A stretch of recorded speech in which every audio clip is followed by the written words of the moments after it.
नमस्कार, जय हिंद, वंदे मातरम। दोस्तों स्वागत है आप सभी का आपके अपने YouTube परिवार राजस्थान क्लासेस पर। आइए दोस्तों, आज हिंदी का मॉडल पेपर पढ़ेंगे। मॉर्निंग टाइम है दोस्तों और थोड़ा सा लेट ज़रूर हूँ आज।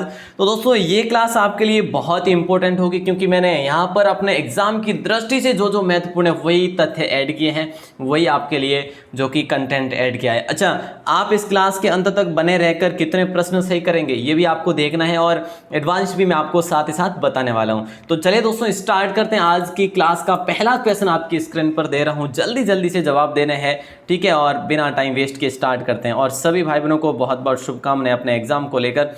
आज का पहला क्वेश्चन आपकी स्क्रीन पर है, जल्दी से जवाब देना। निम्न में से देशज शब्द है, इनमें से देशज कौन सा है दोस्तों? देखिएगा, देशज पूछा आप सभी से, तो जल्दी से जवाब दीजिएगा। भिंडी, आलपिन, आलमारी या कनिस्तर। तो देखिए दोस्तों, यहाँ पर आपका राइट आंसर होगा भिंडी। जो शब्द है ना, ये देशज शब्द है, ठीक है। तो ए ऑप्शन को आप सभी लॉक करेंगे सभी प्यारे भाई बहन। अगला क्वेश्चन, निम्न में से कौन सी क्रिया से बनी भाववाचक संज्ञा नहीं है? इनमें से कौन सी जो है क्रिया से बनी भाववाचक संज्ञा नहीं है? सिंचाई, लड़ाई, कमाई या अरुणिमा। देखिए दोस्तों, कितना आसान सा क्वेश्चन है। क्रिया से बनी भाववाचक संज्ञा नहीं है। सिंचाई है, लड़ाई भी है और कमाई भी है। लड़ाई, सिंचाई और कमाई है, अरुणिमा नहीं है। तो ये शब्द अलग ही पूरा भिन्न ही है मेरे दोस्त, है ना। तो ये चीज़ आप लोग ध्यान रखेंगे। अगला क्वेश्चन आप लोगों की स्क्रीन पर है, निम्न में से किस वाक्य में संबंधवाचक संज्ञा का जो है लोप हुआ है? प्यारे दोस्तों, इन पुस्तकों में से तुम्हें कौन सी चाहिए? जो बेईमानी करेगा उसे नौकरी से निकाल दिया जाएगा। मैं अपने आप बाजार चला जाऊंगा, यह आम लेकर जाओ। देखिए, संबंधवाचक जो है ना, वो इनमें से जो बेईमानी करेगा उसे नौकरी से निकाल दिया जाएगा। यहाँ पर जो है संबंध जो कि एक दूसरे से हो रहा है ना। तो बिल्कुल अच्छा क्वेश्चन था, आगे बढ़ेंगे। और अगला क्वेश्चन आपकी स्क्रीन पर है। देखिए, अगर हाँ मैं अपने आप बाजार चला, उसमें तो निजवाचक हो जाएगा। चलिए दोस्तों, अगला क्वेश्चन है, सार्वनामिक विशेषण का उदाहरण कौन सा? इनमें से सार्वनामिक विशेषण का उदाहरण क्या है? इन पुस्तकों को अलमारी में रख दो, सही है क्या? उनके पास 3 किताबें हैं। सार्वनामिक विशेषण पूछा है आपको, है ना। मतलब कि अगर हम बात करें ना सही आंसर की, तो अपना ए होगा। क्यों होगा ए? क्योंकि ये इन लिखा है ना, इसमें इन जो है ना, ये एक सर्वनाम है। इन शब्द क्या है? एक सर्वनाम है। और ये चीज़ आप लोग ध्यान रखेंगे। ये ऑप्शन आपका लॉक हो जाएगा। अगला क्वेश्चन आपकी स्क्रीन पर है, निम्न वाक्यों में से किस वाक्य में प्रथम प्रेरणार्थक क्रिया नहीं है? देखिए, निम्न वाक्यों में से प्रथम प्रेरणा क्रिया नहीं है, प्रेरणार्थक क्रिया नहीं है। अध्यापक छात्रों को पढ़ाता है, धोबी कपड़े धुलवाता है, अध्यापिका छात्रा से चौक मंगवाती है, या फिर माँ बच्चे को खाना खिलाती है। तो देखिएगा, यहाँ पर मतलब निम्न वाक्यों में से किस वाक्य में प्रथम प्रेरणार्थक क्रिया नहीं है? देखिए दोस्तों, अध्यापक छात्रों को पढ़ाता है, इसमें प्रेरणा जारी। धोबी कपड़े धुलवाता है, तो ये भी प्रेरणा हो रही है। माँ बच्चे को खाना खिलाती है, इसमें भी प्रेरणा। अध्यापिका छात्रा से चौक मंगवाती है, इसमें क्या है दोस्तों? इसमें प्रेरणा नहीं है। इसमें द्वितीयक मतलब प्रेरणा है, लेकिन इसमें प्रथम प्रेरणा नहीं है, ये द्वितीयक प्रेरणा है, ठीक है। मतलब छात्रा से चौक मंगवाती है, ठीक है। तो यहाँ पे सी ऑप्शन आपका लॉक हो जाएगा। अगला क्वेश्चन है, निम्न में से किस वाक्य में निपात, निम्न में से किस वाक्य में निपात का प्रयोग नहीं हुआ है? दोस्तों जल्दी से बताइए राइट आंसर। तुमने अच्छा काम किया है, उसने तो मुझे फ़ोन तक नहीं दिया, उसने मुझसे बात तक नहीं की, मैं उसे जानता भर हूँ, ठीक है। तो देखिए, इसमें जो है इनमें से किस वाक्य में निपात का प्रयोग नहीं हुआ? तो तुमने अच्छा काम किया, इसमें निपात का नहीं हो, बाकी तीनों में निपात का प्रयोग हुआ है दोस्तों, है ना। अगला क्वेश्चन आप लोगों की स्क्रीन पर है, जल्दी से जवाब देना है। बिल्कुल सिंपल क्वेश्चन आएगा।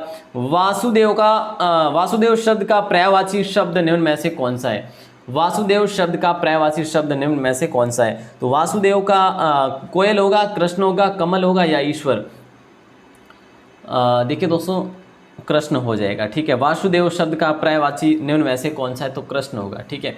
आगे बढ़ते हैं, अगले क्वेश्चन को देखते हैं। बी ऑप्शन सभी का सही उत्तर होगा। निम्न में से कौन सा विलोम शब्द जो है युग्म जो है ये सही है? इनमें से सही युग्म आपको बताना है। देखिए, मैं आपसे बात करूं, उतार का क्या हो जाएगा? उतार का छड़ाव होगा सर। चलो तो छड़ाव करते हैं।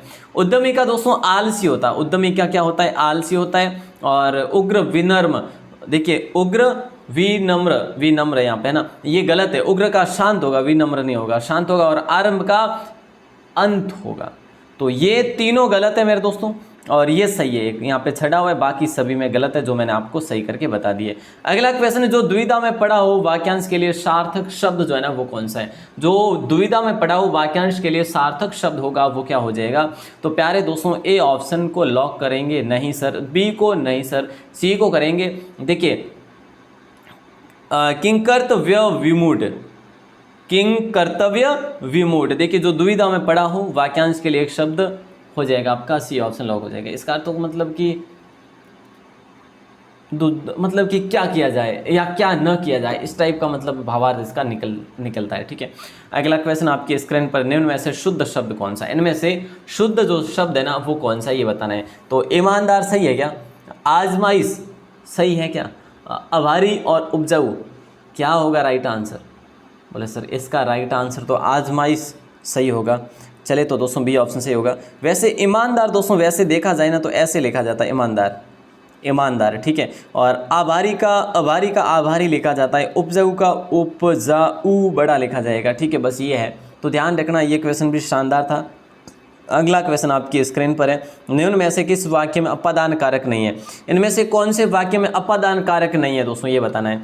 क्या होगा, मैंने अपने मित्र के लिए उपहार खरीदा। देखिए अपादान में क्या आता है, के लिए प्रयुक्त होता है ना, तो सर ए ऑप्शन हो जाएगा। ठीक है, तो बिल्कुल ए ऑप्शन हो जाएगा राइट आंसर आपका, बाकी जो है नहीं होगा।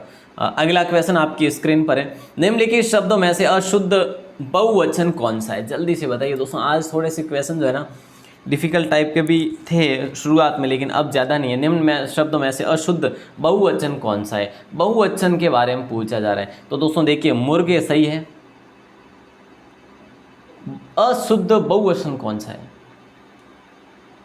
रुपये ये गलत है दोस्तों, है ना। और कौवे भी सही है और दरवाजे भी सही है। तो रुपये कैसे लेके जाएंगे, रुपये ऐसे लेके जाएंगे मेरे दोस्तों। तो आप लॉक करेंगे इस प्रकार से बी ऑप्शन को, है ना। ये रुपये नहीं लिखे जाते, ये नहीं बल्कि ए लिखा जाता है। ठीक है, तो ध्यान रखना दोस्तों। अगला क्वेश्चन है 158, बच्चे परीक्षा दे रहे हैं, वाक्य में निम्न में से कौन सा काल है। इनमें से काल कौन सा रहेगा, बच्चे परीक्षा दे रहे हैं, वाक्य में कौन सा काल है, संदिग्ध वर्तमान या अपूर्ण वर्तमान या फिर सामान्य वर्तमान या अपूर्ण भूतकाल। देखिए दोस्तों बात करें तो ये है वर्तमान, ठीक है, लेकिन वो क्या कर रहे हैं, परीक्षा दे रहे हैं, अभी तक उसकी परीक्षा कंप्लीट नहीं हुई, दे रहे हैं, तो मतलब अपूर्ण वर्तमान वाक्य है ये दोस्तों। कौन सा काल है इसमें, अपूर्ण वर्तमान हो जाएगा। बी ऑप्शन सभी का सही उत्तर होगा। अगला क्वेश्चन, निम्न में से किस वाक्य में सातत्य बोधक पक्ष का प्रयोग नहीं हुआ है, ये बताइए। निम्न में से किस वाक्य में सातत्य बोधक पक्ष का प्रयोग नहीं हुआ है, ये आपको बताना। तो देखिए माताजी खाना बना रही है, पिताजी अखबार पढ़ रहे हैं, बच्चा खेल रहा है, मोहन स्कूल जाता है। तो इसमें सातत्य बोधक पक्ष का मतलब क्या होता है, देखिए मतलब निरंतर कार्य चलना होता है वैसे देखा जाए तो। ठीक है, तो निरंतर कार्य तो देखिए माताजी खाना बना रही निरंतर चल रहा है, पिताजी अखबार पढ़ रहे हैं निरंतर चल रहा है, बच्चा खेल रहा है निरंतर चल रहा है, मोहन स्कूल जाता है। तो इसमें क्या है, निरंतर नहीं है दोस्तों, सातत्य बोधक नहीं है, इसमें प्रयोग नहीं हुआ। तो डी ऑप्शन आपका सही उत्तर हो जाएगा। अच्छा क्वेश्चन था ये आपका। निम्न में से किस वाक्य में कर्मवाच्य नहीं है। दोस्तों क्वेश्चन आज के भाई साहब बड़ा आनंद आ जाने वाला है, और ऐसे ही अब मैं आपको हिंदी के भी मॉडल पेपर देने वाला हूँ, शानदार मॉडल पेपर है ना, तो आप लोग जरूर तैयार रहिएगा। कहाँ पर, वेबसाइट पर, यहाँ पर तो देता ही हूँ, वेबसाइट पर भी आपका टाइम कम लगेगा, वहाँ पर भी आपके लिए दे रहा हूँ। निम्न में से किस वाक्य में कर्मवाच्य नहीं है। इनमें से कौन से वाक्य में कर्मवाच्य नहीं है। माँ ने पुत्र को सुला दिया, बालिका से पत्र लिखा गया, रीता से कपड़े धोए गए, उसके द्वारा फूल तोड़े गए। माँ ने पुत्र को सुला दिया, इसमें कर्मवाच्य नहीं है, बाकी सभी में है दोस्तों। ठीक है, चलिए आगे बढ़ते हैं, अगले क्वेश्चन की बात करते हैं। इनमें से मिश्र वाक्य कौन सा है। इनमें से मिश्र वाक्य कौन सा है, मिश्रित वाक्य कौन सा है दोस्तों। जैसे ही घंटी बजी सभी छात्र अपनी कक्षाओं से बाहर आ गए। मैं आपके लिए चाय लाऊं या कुछ ठंडा, कुछ भी चलेगा यार, ले आओ जो भी चलेगा, है ना, लेकिन चाय नहीं लानी आपके लिए, मैं चाय नहीं पीता। ठीक है, आज ठंड है इसलिए गर्म कपड़े पहन लो, हाँ ये बात तो लगे। तो यहाँ पे अपना राइट आंसर होगा ये ऑप्शन, जैसे ही घंटी बजी सभी छात्र अपनी कक्षाओं से बाहर आ गए। तो इसमें मिश्रित वाक्य मेरे दोस्तों। ठीक है, ध्यान रखना ये ऑप्शन आपका सही उत्तर होगा। अगला क्वेश्चन आपकी स्क्रीन पर है, नंबर 162, वाक्य की दृष्टि से निम्न में से कौन सा विकल्प सही है। देखिए दोस्तों, वाक्य की दृष्टि से कौन सा विकल्प सही है? जिन वाक्यों में क्रिया के अस्तित्व का बोध होता है उन्हें विधानवाचक वाक्य कहा जाता है। जिन वाक्यों में क्रिया के अस्तित्व का बोध होता है उन्हें विधानवाचक कहा जाता है। बिल्कुल कहा जाता है मेरे दोस्त, कहा जाता है। निषेधात्मक वाक्य में कार्य के निषेध का बोध होता है। वाह वाह, बिल्कुल ये भी सही है।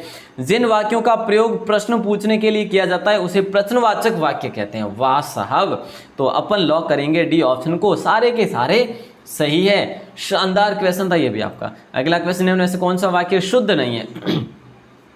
देखिए, लीची बहुत मीठी है, उसे भारी दुख हुआ। नादिर शाह बहुत निर्दयी था, प्रत्येक को 2 पुस्तकें दे दो। देखिएगा, इसमें है कि निम्न ऐसे वाक्य में अशुद्ध कौन सा, मतलब कि शुद्ध नहीं है, जबकि पढ़ना वही बात होगी कि भाई अशुद्ध कौन सा है। तो देखिए, लीची बहुत मीठी थी, ये तो आपका शुद्ध शब्द है, शुद्ध वाक्य है। नादिर शाह बहुत निर्दयी था, हाँ सही है, तो ये भी शुद्ध है और ये भी शुद्ध है। पुस्तकें मुझे दे दो, पुस्तक को 2, प्रत्येक को 2 पुस्तकें दे दो, ये भी सही है, शुद्ध है। उसे भारी दुख हुआ, भारी नहीं होता, उसे बहुत दुख हुआ, ऐसा हो सकता है, बहुत दुख हुआ ये हो सकता है, बाकी भारी तो कैसा होता है। तो बी ऑप्शन सही होगा, ये अशुद्ध है आपका बी ऑप्शन। अगला क्वेश्चन एक बार देखना, क्वेश्चन अच्छा है, जल्दी से बताइए। वाक्य में संकेत चिन्ह का प्रयोग कहाँ किया गया? संकेत चिन्ह मतलब स्टार का प्रयोग कहाँ पर किया गया दोस्तों?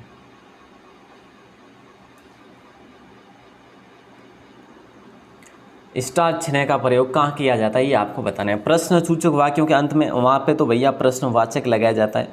साधारण मिश्र या संयुक्त वाक्यों की समाप्ति पर ये लगाया जाता है वैसे, ठीक है। और जब कोई नियम या मुख्य बातें बतानी हो तो उसके पहले स्टार लगाते हैं ना अपन, कि भैया भारत का क्षेत्रफल फलाना फलाना है, ऐसे आप लगाते हैं ना स्टार, ऐसे यूँ। तो ऐसे जो है मुख्य बातें कोई लिखनी हो तो स्टार लगाते हैं। यहाँ पे आप सभी का राइट आंसर सी ऑप्शन हो जाएगा। निम्न में से किस मुहावरे का भावार्थ गलत है? निम्न में से कौन से मुहावरे का भावार्थ गलत है? अंकुश रखना, नियंत्रण रखना, ये तो सही है मेरे दोस्त। अंगारा होना मतलब क्रोध में लाल हो जाना। अकल काम नहीं करना, बेअकल ये थोड़ी ना होता। अकल काम नहीं करना मतलब कि कुछ भी समझ नहीं आना, या दिमाग काम ना करना, कुछ भी समझ ना आना, ठीक है। तो लॉक होगा अपना सी ऑप्शन, ठीक है। मतलब गलत भावार्थ इसी में निकला, बाकी अकल आना, समझ आ जाना, जो भी। एक सेकंड,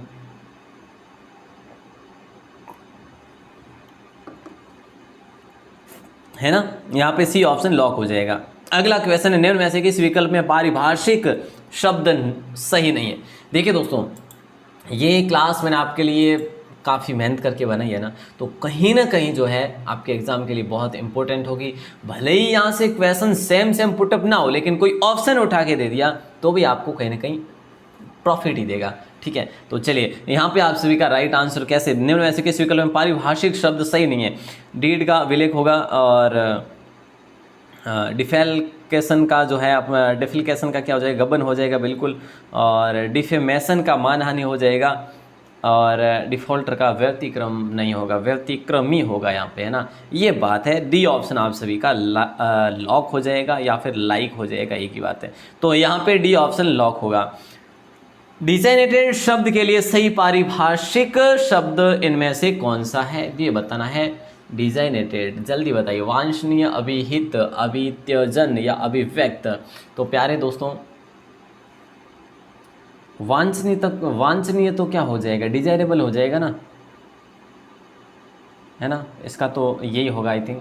और बाकी जो अपना राइट आंसर होगा अभिहित, क्या हो जाएगा? बी ऑप्शन लॉक हो जाएगा दोस्तों, क्या हो जाएगा? बी ऑप्शन लॉक हो जाएगा। अगला क्वेश्चन, और ये लो, निम्न में से लोकोक्ति का भाव सुसंगत नहीं है, मतलब कि गलत भावार्थ किस में निकलता है? और लोकोक्ति इतनी बड़ी दे रखी है, खोदा पार निकली चुईया, अधिक परिश्रम से कम लाभ होना, ये तो अपना सही है। चिकने घड़े पर पानी नहीं ठहरता, कहने पर जिद्दी व्यक्ति कार्य नहीं करता। देखो क्या होता है, 4 दिन की चांदनी फिर अंधेरी रात, सुख का समय थोड़ा ही होता है, ये भी सही है, ये सुसंगत है वैसे।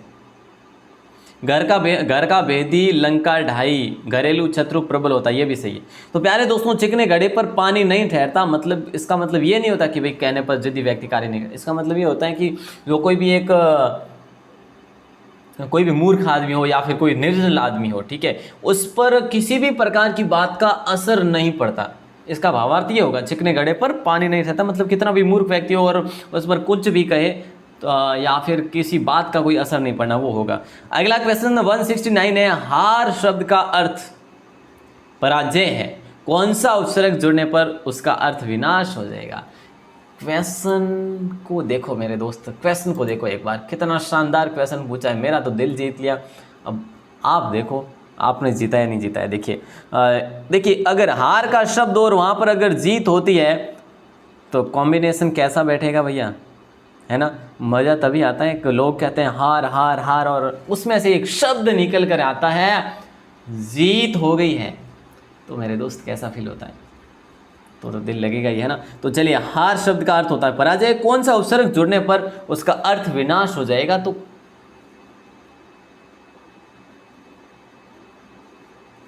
संहार होता है, और संहार में सम अर्थ जुड़ता है, सम धन आर हार होता है, ठीक है, उपसर्ग आगे जुड़ता है, तो सम उपसर्ग को लिया, फिर आपने इसको सम धन आहार बनाया। वैसे उसके लिए आपको ये याद होना चाहिए कि उसी प्रकार से जो है विनाश का ये होना चाहिए संहार, ठीक है, जिसका अर्थ होता है विनाश। अगला क्वेश्चन आपकी स्क्रीन पर है, वैज्ञानिक शब्द निम्न में से किस प्रत्यय से बनाए। वैज्ञानिक शब्द निम्न में से किस प्रत्यय से बनाए, तो निक प्रत्यय पूछा है, ठीक है, प्रत्यय पूछा है आप लोगों से। तो देखिए क्या पूछा है, विज्ञान धन एक होगा या निक होगा, विज्ञान धन एक होगा दोस्तों, क्या होगा, एक होगा, विज्ञान धन एक होगा, तो मतलब बी ऑप्शन लॉक हो जाएगा। इसमें मूल शब्द क्या है, विज्ञान है, और एक क्या है, प्रत्यय है। ओके सर, अगला है, निम्न में से किस शब्द का संधि विच्छेद गलत है। इनमें से संधि विच्छेद गलत किसका है दोस्तों, गलत संधि विच्छेद किसका है ये बताना है। देखिए दिग दर्शन का दिक दर्शन ये सही है, उन्नति का उत धन नति ये भी सही है, निष्कपट का निम्न धन कपट नहीं होगा। इसमें तो विसर्ग संधि आएगी ना मेरे दोस्त, है ना, विसर्ग संधि आएगी, निधन कपट, है ना। तो यहाँ पे अपना सी ऑप्शन लॉक हो जाए, निर्यात का निधन यात ये भी सही है। तो यहाँ पे अपना राइट आंसर सी ऑप्शन होगा, संधि विच्छेद गलत है, गलत तो इसी का है, बी सी ऑप्शन का। अगला क्वेश्चन है, यथाशक्ति समस्त पद का विग्रह होगा। विग्रह बताओ भैया, यथाशक्ति, यथा तथा शक्ति, शक्ति के अनुसार, शक्ति के बिना, यथा है शक्ति जिसकी, यथाशक्ति शब्द में अव्यय भाव समास है दोस्तों। तो अव्यय भाव समास में क्या होता है कि अनुसार, मतलब शक्ति के अनुसार, शक्ति के अनुसार। ओके सर, ध्यान रखेंगे, बी ऑप्शन होगा कि हाँ जी। 173 नंबर क्वेश्चन आपकी स्क्रीन पर है, जल्दी से जवाब दीजिए। निम्न में से कौन सा शब्द उपसर्ग व प्रत्यय दोनों के मेल से बना है। उपसर्ग व प्रत्यय दोनों के मेल से बना वो शब्द कौन सा है, तो दोस्तों आप सभी का राइट आंसर हो जाएगा उपसर्ग व प्रत्यय बदनसीबी, ठीक है, तो सी ऑप्शन लॉक हो जाएगा। देखिए बद क्या है, बद उपसर्ग है, ठीक है, ध्यान रखना। और एक अपन करते हैं ना बद नसीब, है ना, नसीब, तो इसमें ई भी आता है, देखिए ध्यान दे देना, ई ये देख लीजिए आ रहा है, तो इसमें ई क्या आ रहा है, ई तो आ रहा है अपना प्रत्यय, और बद क्या आ रहा है, बद आ रहा है उपसर्ग आ रहा है, ठीक है। तो मतलब कि यहाँ पे आपका सी ऑप्शन लॉक हो जाएगा। और मूल शब्द क्या है, नसीब है। अगला क्वेश्चन आप लोगों की स्क्रीन पर है, निम्न में से किस शब्द में नी प्रत्यय का प्रयोग नहीं हुआ। इनमें से किस शब्द में नी शब्द का प्रयोग नहीं हुआ, किस शब्द में नी प्रत्यय का प्रयोग नहीं हुआ है। तो देखिए दोस्तों, यहाँ पे कतरनी इसमें हुआ है, ओढ़नी हुआ है, फूंकनी हुआ है, बेलन धन ई होगा इसमें, तो ठीक है, नी शब्द का प्रत्यय इसमें नहीं हुआ है, बाकी सभी में हुआ है मेरे दोस्त, ध्यान रखना, इसका ई होगा। अगला क्वेश्चन 175 आप लोग की स्क्रीन पर है, जल्दी से जवाब दीजिएगा, क्या हो जाएगा राइट आंसर। कौन सी भाववाचक संज्ञा क्रिया शब्दों में आवट प्रत्यय जोड़कर नहीं बनाई गई। कौन सी भाववाचक संज्ञा क्रिया शब्दों में आवट प्रत्यय जोड़कर नहीं बनाई गई, तो दोस्तों राइट आंसर देखिए आवट, सजावट आ रहा है, थकावट आ रहा है, मिलावट आ रहा है, घबराहट, इसमें आहट आ रहा है दोस्तों, इसमें क्या आ रहा है, आहट आ रहा है, ठीक है। तो यहाँ पे अपना राइट आंसर ए ऑप्शन हो जाएगा। अगला क्वेश्चन, तुम वह और मैं चलेंगे। तुम वह और मैं चलेंगे, इस वाक्य में कौन से सर्वनाम का प्रयोग हुआ है बताइए।